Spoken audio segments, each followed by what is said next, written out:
صحیح مسلم حدیث نمبر 518۔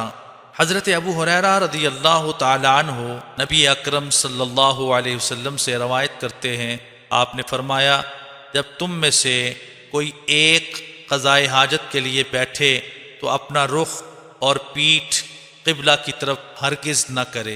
صحیح مسلم حدیث نمبر 519۔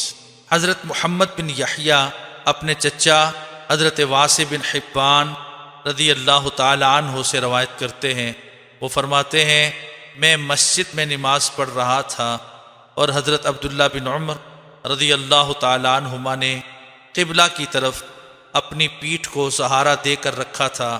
میں نے نماز مکمل کی تو میں ان کی جانب مڑا۔